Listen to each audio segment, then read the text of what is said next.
So this is a big, big day, a beautiful day, potentially one of the great days ever in civilization.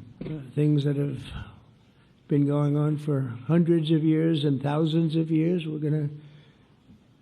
At least we're at a minimum very, very close, and I think we're beyond very close.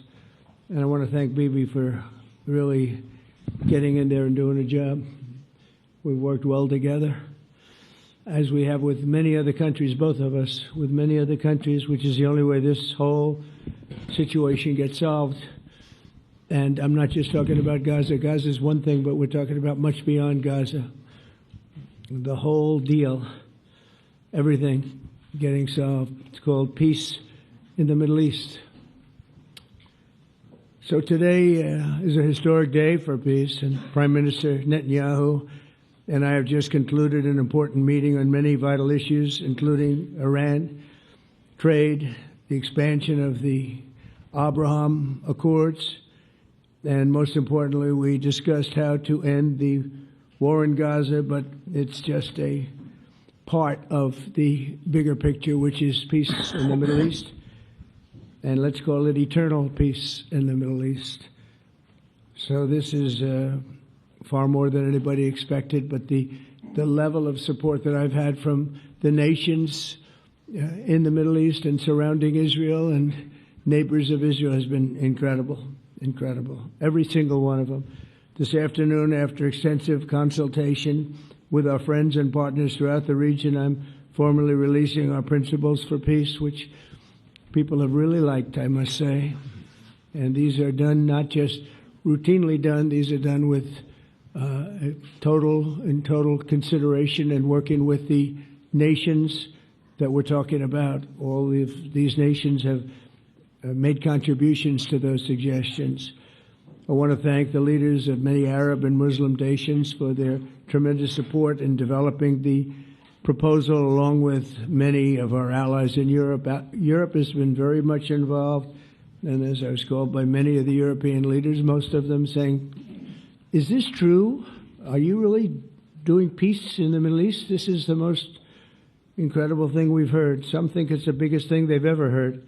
They called just to find out, was it just a rumor or is it actually done?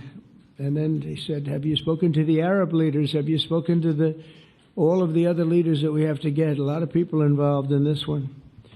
I also want to thank Prime Minister Netanyahu for agreeing to the plan and for trusting that if we work together, we can bring an end to the death and destruction that we've seen for so many years, decades, even centuries, and begin a new chapter of security, peace, and prosperity for the entire region.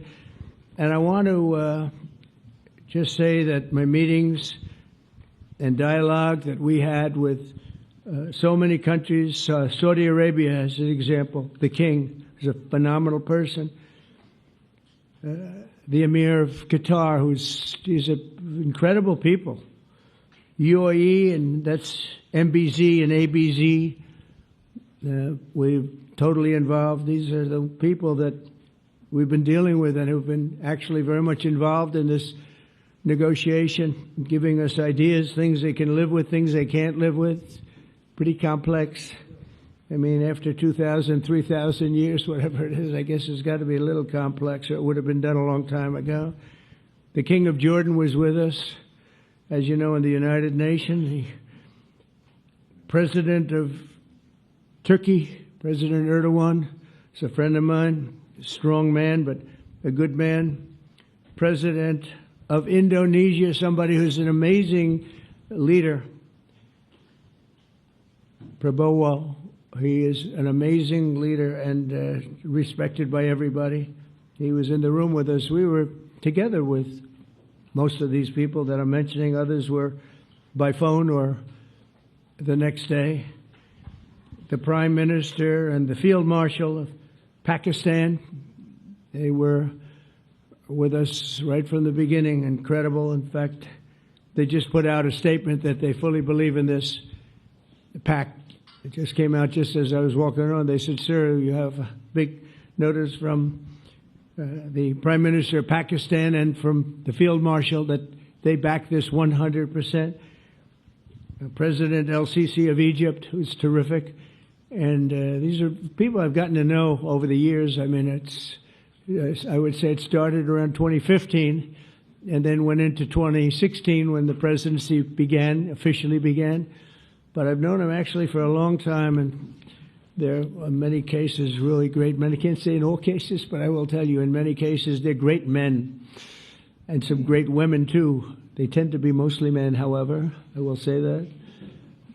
But if accepted by Hamas, this proposal calls for the release of all remaining hostages immediately, but in no case more than 72 hours. So the hostages are coming back, and I hate even saying this from the standpoint, doesn't sound right, but it is so important to the parents. The bodies of the young men, I believe in almost all cases, the young men are coming back immediately. I met with parents. The parents felt as strongly about getting the body of their dead boy back as they did as though the boy were alive and well. It's so important to them. And it means the immediate end to the war itself, not just Gaza. It's the war itself. Under the plan, Arab and Muslim countries have committed, and in writing in many cases, but I actually would take their word for it. The people I mentioned, I'd take their word for it, to demilitarize Gaza, and that's quickly. Decommission the military capabilities of Hamas and all other terror organizations. Do that immediately. And we're relying on the countries that I named and others to deal with Hamas. And I'm hearing that Hamas wants to get this done too, and that's a good thing.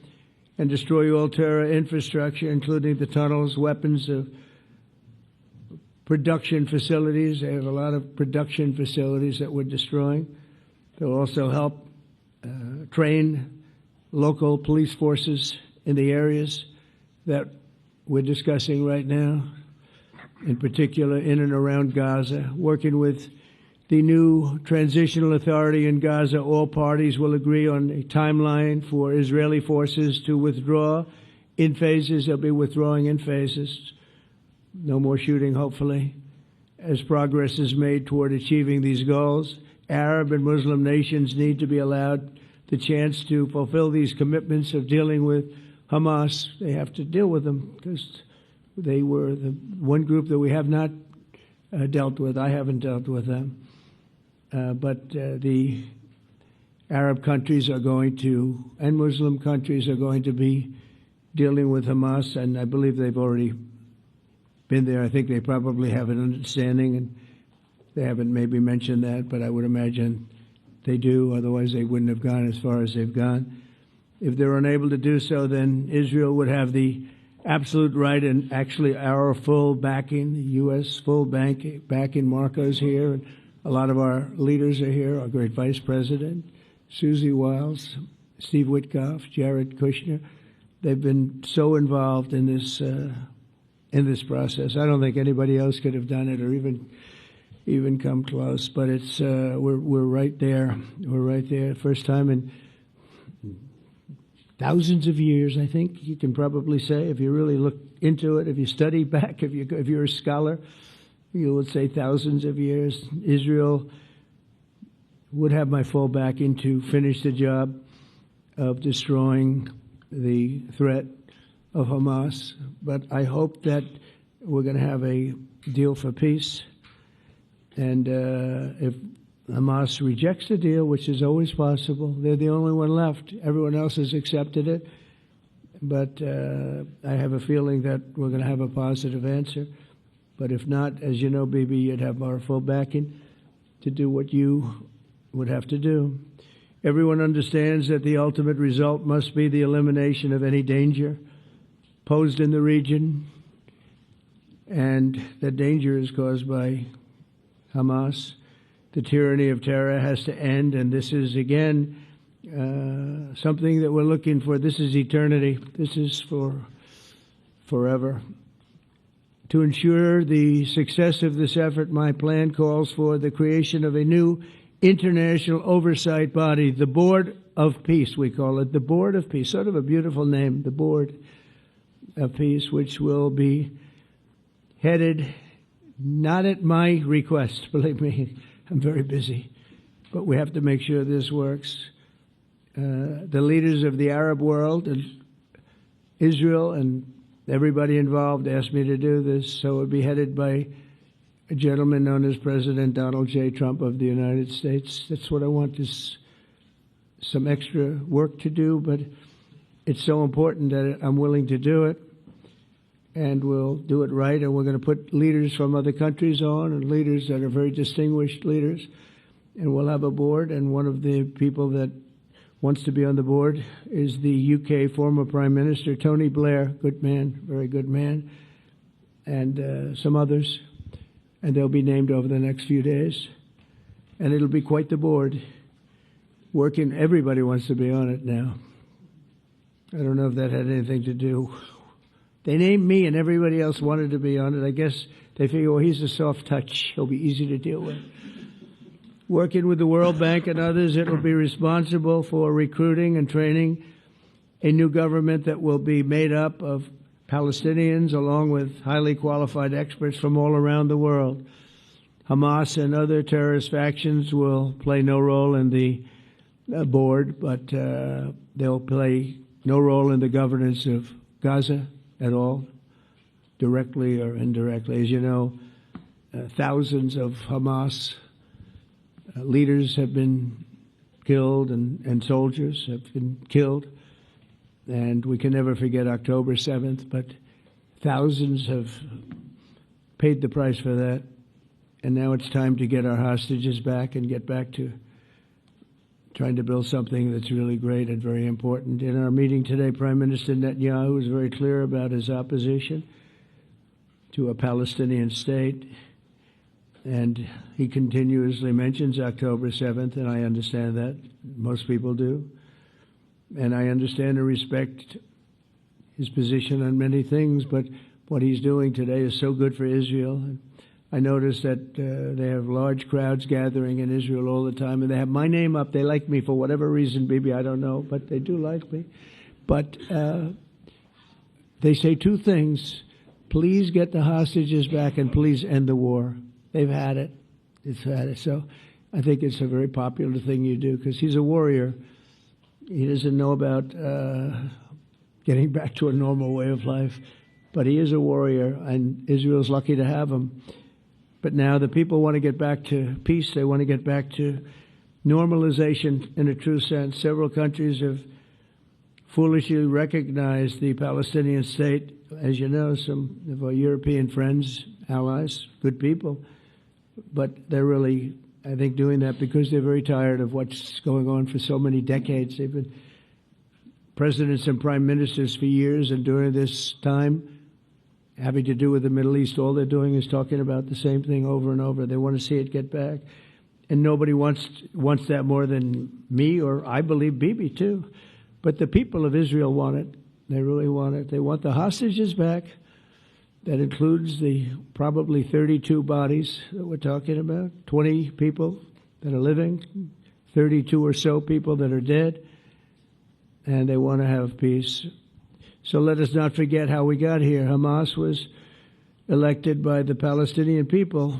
Israel withdrew from Gaza thinking they would live in peace. Remember that a long time ago? They withdrew. They said, you take it. This is our contribution to peace. But that didn't work out. That didn't work out. It was the opposite of peace.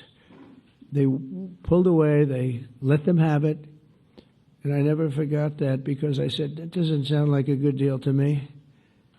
As a real estate person, I mean, they gave up the ocean, right? Ron, they gave up the ocean. They said, who would do this deal? And it still didn't work out. They were very generous, actually. And they gave up the most magnificent piece of land in many ways in the Middle East. And they said, all we want to do now is have peace. And that request was not honored.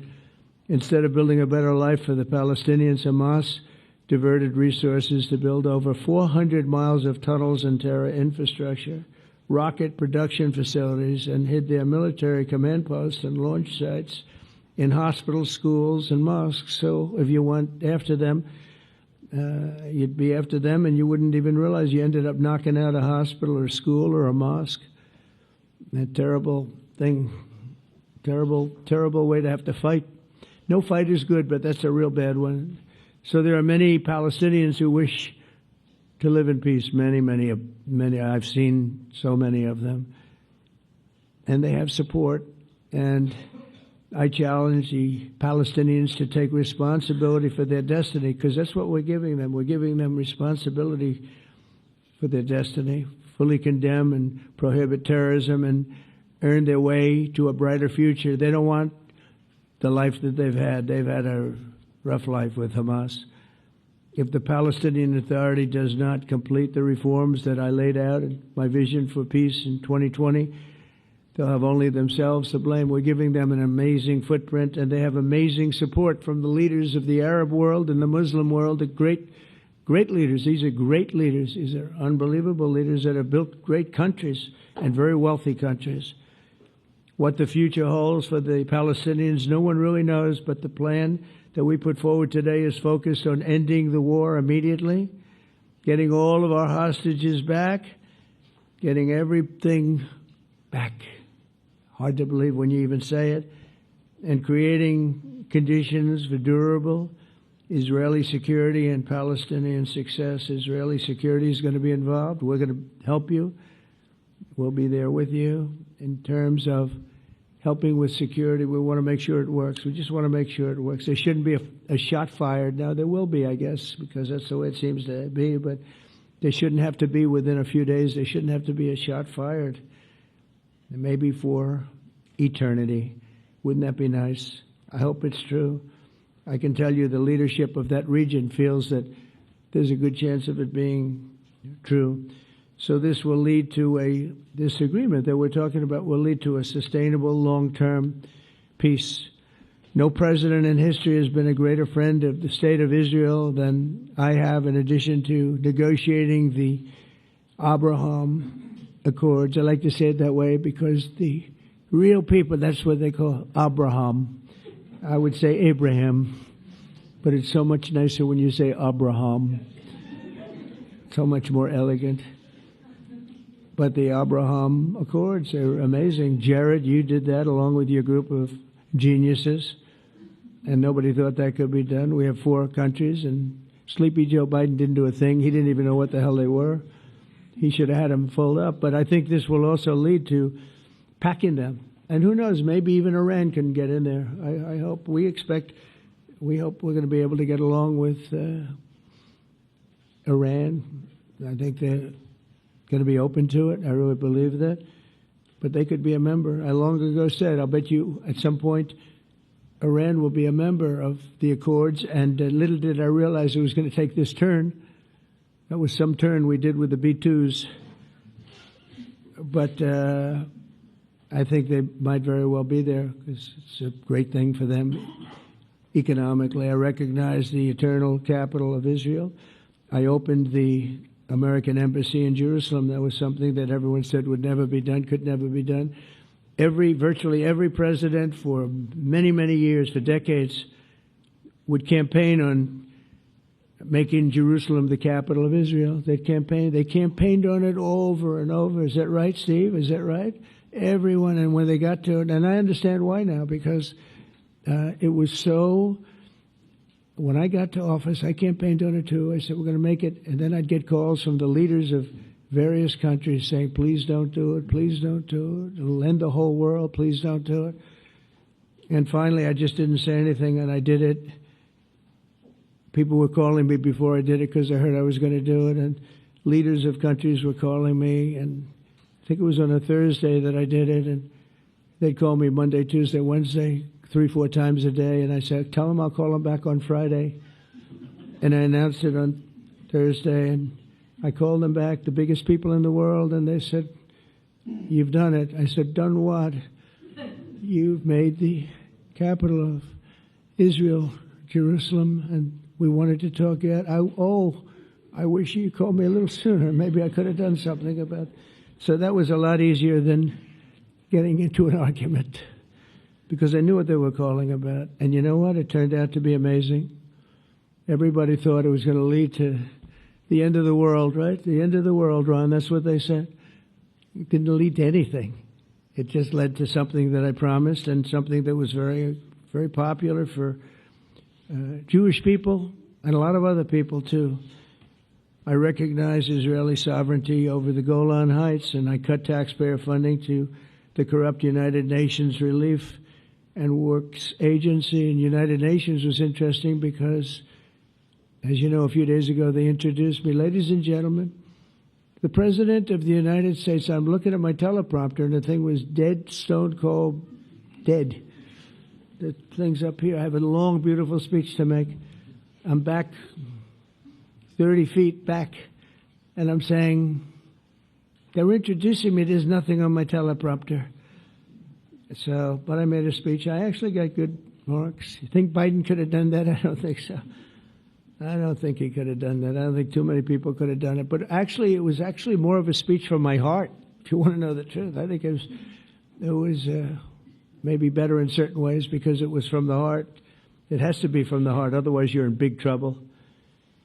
But I cut taxpayer funding for that very corrupt United Nations Relief and Works Agency, and nobody thought that would be done, and withdrew from the horrible Iran nuclear deal that was imposed upon Israel by Barack Hussein Obama and Biden.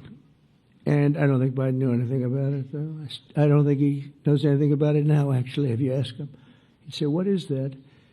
And we obliterated Iran's nuclear enrichment capacity, making it impossible for them to have a nuclear weapon, which they would have had probably in about 2 months from that. But I've never asked Israel to compromise its security, but we had big, strong talk. Nobody's been better to Israel. No president's been better to Israel than Donald Trump. But we had a long, strong talk, Bibi and I, and he understands it's time. It's time. History has shown, and the people of Israel want it. And the people of the Middle East want it. The people of enemies of Israel want it, but they don't have really too many enemies right now. And you know what? Many countries have gained great respect for Israel, for the way they fight, for the job they do, including me. I had respect anyway, but they gained respect.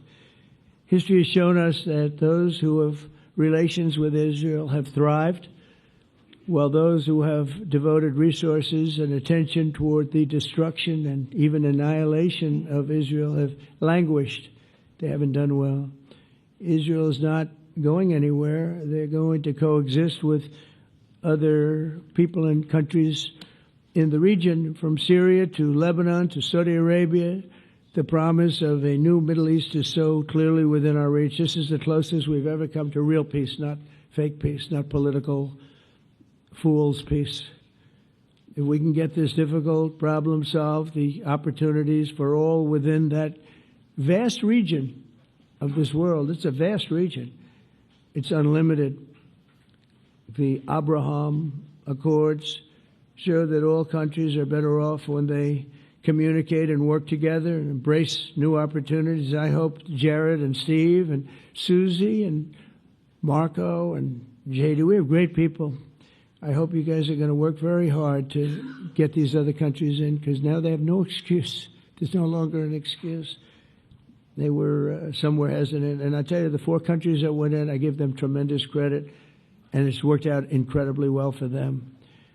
In the same spirit, I'm pleased to report that earlier today we took another important step toward greater understanding of the region. A short time ago, we had a historic phone call in the Oval Office with Prime Minister Tani, who's really a great person. So we had a great talk, and I was on the phone, and Bibi was talking. Prime Minister Al Thani was of Qatar. They really had a heart-to-heart conversation. It was a great conversation, I thought. It was productive. It was everything that you need to have something turn out to be successful. And I want to thank Bibi, and I want to thank the Prime Minister. It was fantastic. We agreed to launch a formal trilateral mechanism between Israel, Qatar, and the United States to begin a dialogue to enhance mutual security, correct misperceptions, and avoid future misgivings. And I want to thank Qatar, its leadership, and the Emir. He's a fantastic person. I think, I'm going to be his public relations man because I know him differently than a lot of people know him. But he wants peace. He wants to see peace. And his people, and they really acknowledge the critical role that they've played as mediator. And again, we're not quite finished. We have to get Hamas, but I think they're going to be able to do that. So now it's time for Hamas to accept the terms of the plan that we've put forward today. And again, this is a different Hamas than we were dealing with because I guess over 20,000 have been killed. Their leadership has been killed 3 times over. So you're really dealing with different people than we've been dealing with over the last 4 years, 5 years. Everyone has done their part and come to the table in good faith. Our Arab and Muslim partners are fully prepared to step up and fulfill their commitments for the benefit of the people of Gaza and the entire region. They're willing to step up and do a lot. They really are. There are a lot of good people involved. Everybody who wants to see an end to the violence and destruction should be united in calling for Hamas to accept the extremely fair proposal so that we can end the war and get us back our hostages right now and have everlasting peace. And I look forward to having relationships with everyone. As the chairman of the board, I'll be involved, and we'll have meetings with some very smart people that'll be working over there to make sure that we haven't just been wasting time with an agreement that doesn't get done. The task of building peace will not be easy. There are some of the hardest problems in the world to solve, and that's why it's been going on for so many centuries. But too many lives are at stake not to try, and this is more than a try. I mean, I think this is something that gets done when you have virtually every country, and these are powerful, powerful countries that have a lot of money, and the money can make things happen. A lot of countries try, and they don't have any money. These are very rich countries that can make things happen. So together we'll forge a much safer and more hopeful future for everybody, including Israel. And I want to thank Prime Minister Netanyahu for his partnership, and I want to thank all of the leaders, the kings and the emirs and the presidents and prime ministers, people I mentioned. And they've been absolutely fantastic to work with, and it's just happened very quickly. It's happened from a couple of weeks before I had a couple of meetings, but a couple of weeks before we went to the United Nations, and we had some incredible meetings. It all came to place. It all took place, and everybody wanted to be a part of it. I don't have anybody that's saying we don't want anything to do with it. It's just the opposite. And I'll tell you, a couple of years ago, a year ago, I don't think we would have had this kind of participation, Mr. VP, right? I don't think we would have had. It's been amazing. The participation was 100%. Everybody wants to be a part of it. And everybody, those very strong countries, everybody wants it to work. So, Bibi, congratulations on this. I think this will be your crowning achievement, frankly. If this all works out, we think it will. It's going to be your crowning achievement. And I want to thank you very much for being here. Thank you. Please. Thank you. Thank you. Mr. President, first I want to thank you for graciously hosting me once again in the White House. And second, I want to thank you for your friendship and for your leadership. From Jerusalem to Tehran, from the Golan Heights to Gaza, you've proven time and again what I've said many times. You are the greatest friend that Israel has ever had in the White House. And, Mr. President, you and I both know it's not even close. While you focus at home on making America great again, your leadership abroad is changing the world for the better, ending wars and advancing peace. I believe that today we're taking a critical step towards both ending the war in Gaza and setting the stage for dramatically advancing peace in the Middle East, and I think beyond the Middle East. in very important Muslim countries. I support your plan to end the war in Gaza, which achieves our war aims. It will bring back to Israel all our hostages, dismantle Hamas's military capabilities, end its political rule, and ensure that Gaza never again poses a threat to Israel. We would not have achieved this turning point without the courage and sacrifice of our incredibly brave soldiers. They fight like lions to defend the people of Israel, and they serve on the front line in the war between civilization and barbarism. Mr. President, when our two countries stand shoulder to shoulder, we achieve the impossible. Just a few months ago, in Operation Rising Lion and Operation Midnight Hammer, we struck a decisive blow against Iran's nuclear and ballistic missile program. Your bold decision to send those B-2s made the region safer and the world safer. Now, under your leadership, we're taking the next step to win the war and expand the peace. Your plan is consistent with the 5 principles my government set for the end of the war and the day after Hamas. Everybody asks, what is your plan for the day after Hamas? Here's our plan. Passed it in the cabinet. All our hostages, both those who are alive and those who died, all of them will return home immediately. Hamas will be disarmed. Gaza will be demilitarized. Israel will retain security responsibility, including a security perimeter for the foreseeable future.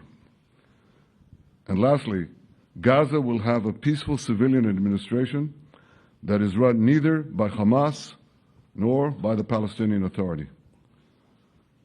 If Hamas agrees to your plan, Mr. President, the first step will be a modest withdrawal, followed by the release of all our hostages within 72 hours. The next step will be the establishment of an international body charged with fully disarming Hamas and demilitarizing Gaza. I appreciate your willingness to lead the body, Mr. President. I really appreciate it because you have a lot of things to do, and this is important. And it reflects the confidence that this will give everyone, that things will be followed up on all the commitments made. The fact that you're taking this on, I think, helps a lot to make sure that everything flows in the direction that we want. Now, if this international body succeeds, we will have permanently ended the war. Israel will conduct further withdrawals linked to the extent of disarmament and demilitarization, but will remain in the security perimeter for the foreseeable future. I think we should understand that we're giving everybody a chance to have this done peacefully, something that will achieve all our war objectives without any further bloodshed. But if Hamas rejects your plan, Mr. President, or if they supposedly accept it and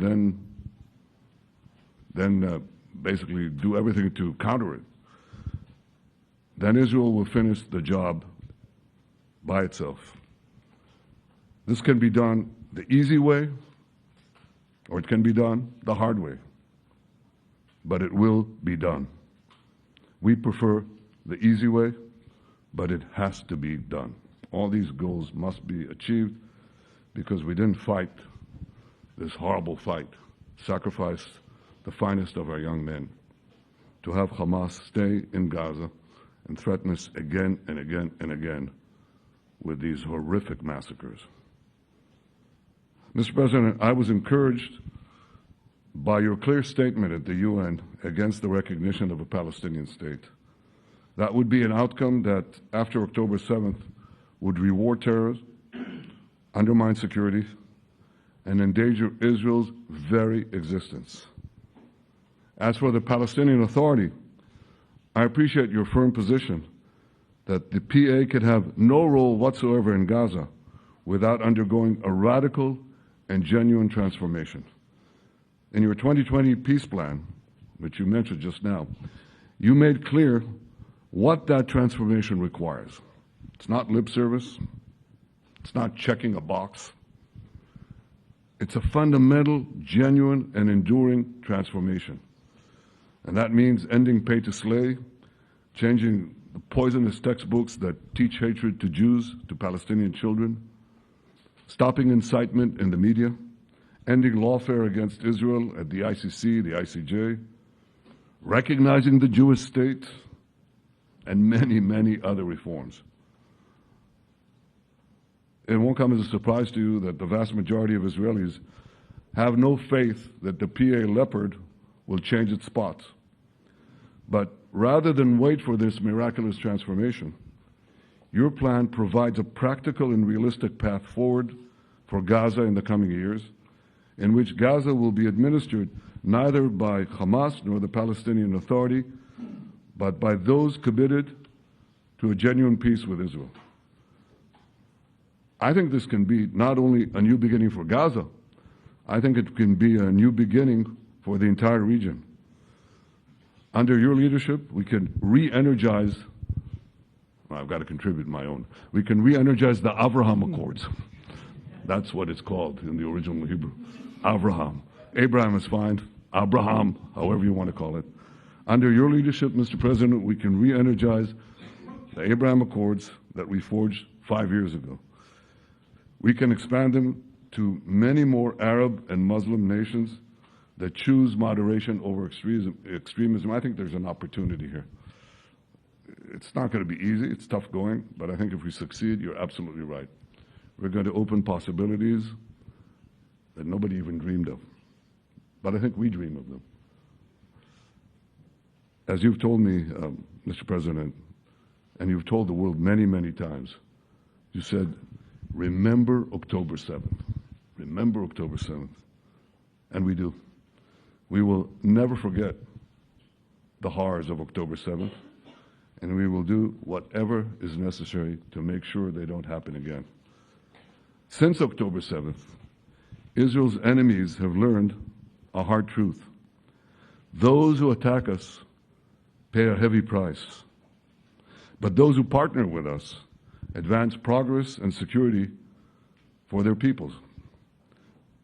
President Trump just said it. It's also in the Bible. It says, those who will bless you will be blessed, and those who will curse you will be cursed. And that's actually what is happening. We want the blessings. I think we've done a lot in the past 2 years to end the curse. We're not finished, but we've done a lot. And we've done a lot together to end the curse. I want to thank your entire team for their efforts to get to this point. I especially want to thank Steve Witkoff and Jared Kushner for their indefatigable work to bring Israel and Arab states in the region closer together. I am deeply grateful to both of them for their work. We had a phone call today just to make it clear.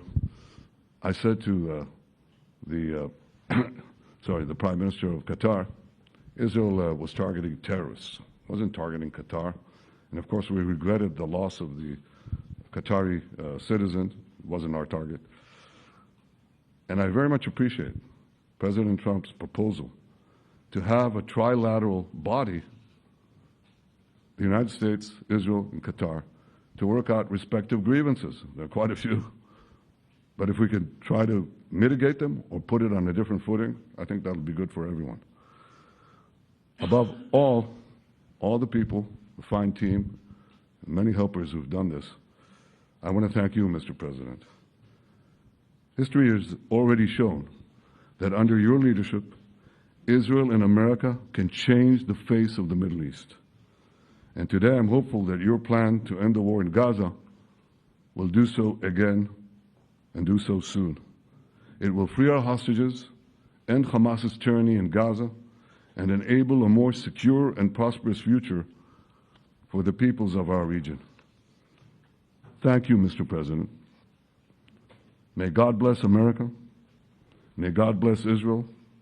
May God bless the indispensable alliance between our countries. And may I add, in Hebrew, G'mar Chatima Tova, may we all be inscribed in the book of life. Thank you. Thank you very much, Bibi. So I think while we wait for these documents to be signed and get everybody in line, I think it maybe is not really appropriate to take questions. I'm meeting with, as you know, a couple of Democrats in a little while about the country, about keeping our country open. They're going to have to do some things because their ideas are not very good ones. They're very bad for our country. So we'll see how that works out. But this is something that was really historic today. This was something that was amazing. I think, Bibi, I mean, depending on you, I think while we're waiting for signatures and waiting for approvals from a lot of different countries that are involved in this, we probably shouldn't take questions? Or would you like to take a question or two from perhaps a friendly Israeli reporter, if there's such a thing? That's a very, very tough proposition. But I would think, Mr. President, that I would go by your instinct that this is, we'll have enough time for questions. Let's settle the issue first, I think. Thank you very much, everybody.